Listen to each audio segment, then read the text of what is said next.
I'm going to talk today about the Science Cloud, an endeavor that I developed while being a member of PrimeGrid.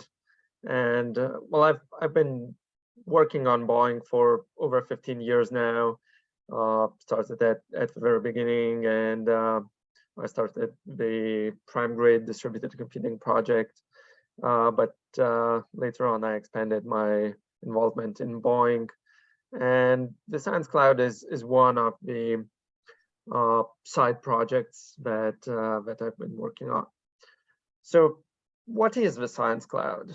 So the idea when I started the Science Cloud, it was a question was raised at one of the BOINC workshops that it's really difficult for people to get running and start donating their resources to the BOINC projects. So the idea was for me to create a project that allows you to simplify that. And I based it on a model of actually not using your user's own resources, but actually paying for external compute resources. So the workflow is very simple. Just sign up, add money to your account, choose the projects that you want to contribute to, and just choose how many computers you want to start. So the use cases for the Science Cloud, when I started, I thought there was going to be free. The initial target audience was really people without technical knowledge, people that find it hard to download software, install it on their computers, maintain it, make sure it persists over reinstallation of operating systems and whatnot.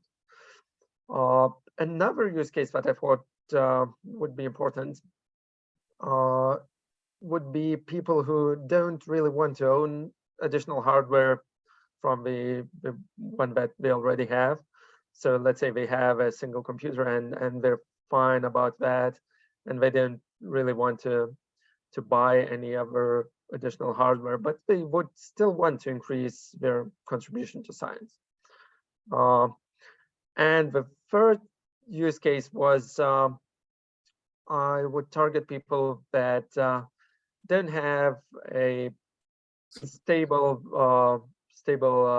amount of money, which includes, for example, electricity, which has become an expensive thing to pay for.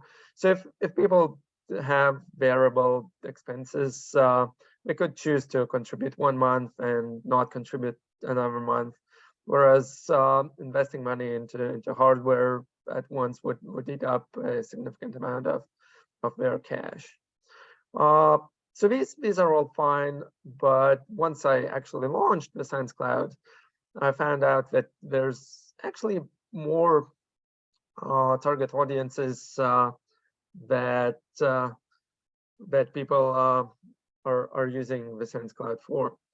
So turns out that one of the biggest audiences nowadays is competition participants within the BOINC world. So I'll tell you more about that later on. But I also found that there's people who don't have enough electricity power at their home. They are also using the Science Cloud. So let's say they are already running 6 or 10 or 20 computers in their home office, or actually there's users that have a full barn of computers, and they don't even have any more capacity to support more hardware, so they can come to the Science Cloud. This ties a bit into one other target audience, which is hot climate locations. And well, it's not necessarily the location, but for example, people want to avoid the use of air conditioning during the summer months. So they would stop their own resources and just go onto the Sans cloud and spend essentially the same money that they pay for electricity, but they avoid the extra expense and avoid heating the planet by not having to use extra air conditioning.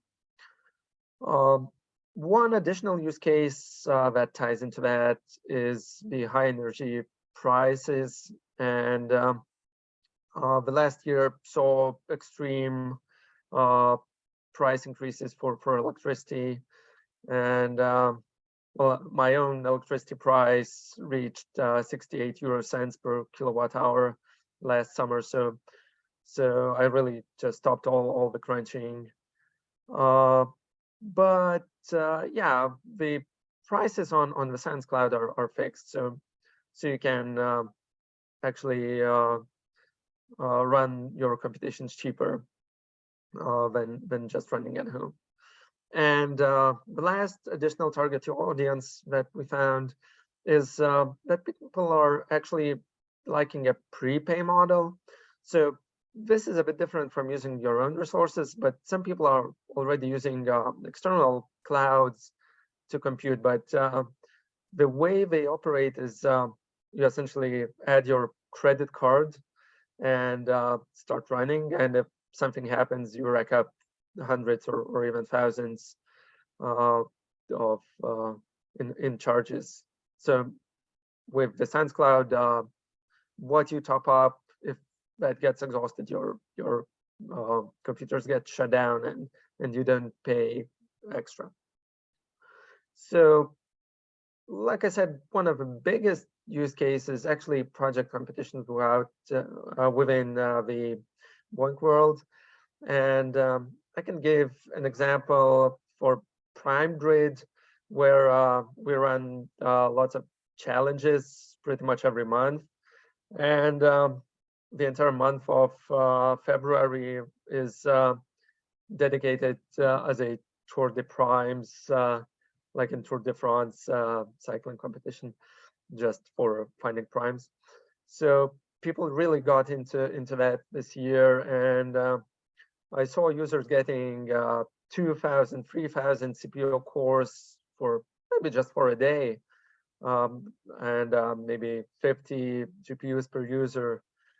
And it's really simple and relatively inexpensive to just launch resources when you need it.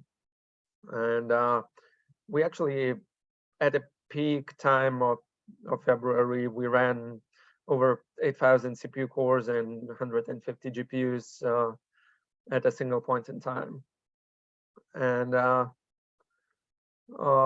we actually have more capability and we can support more. One extra thing that people find that ties nicely into this is the UProp project hours, where people track their contributions, get badges, and well, there's a nice signature image that it generates. So essentially, people try to get badges from multiple different projects, which is trivial to do with the Sans cloud. You just point and click, choose a project, and start running and racking the CPU hours. So what are the resources on the Sans cloud?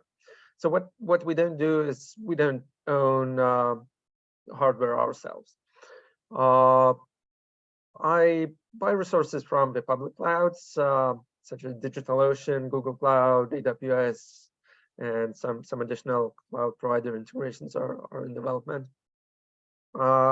We might get dedicated hardware because there's users that are running now for more than 2 years, haven't suspended their contributions. It's a bit of a risk to buy the hardware, but it might ensure cheaper prices than just using the public clouds.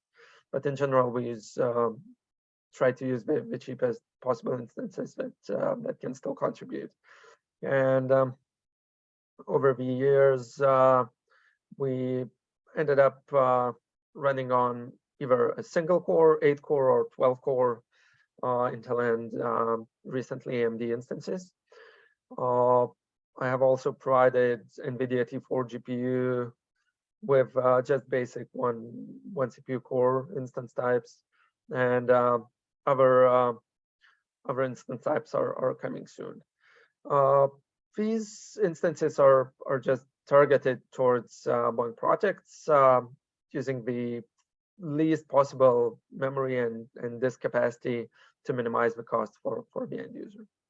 And yeah, I want to wrap up by just showing that we actually exhausted the DigitalOcean's supply of instances or droplets that we call them. So yeah, 2 weeks ago, DigitalOcean wasn't able to run or create any more instances just because the Science Cloud used too much. So yeah, thanks for your time. And if you have any questions, I'm here.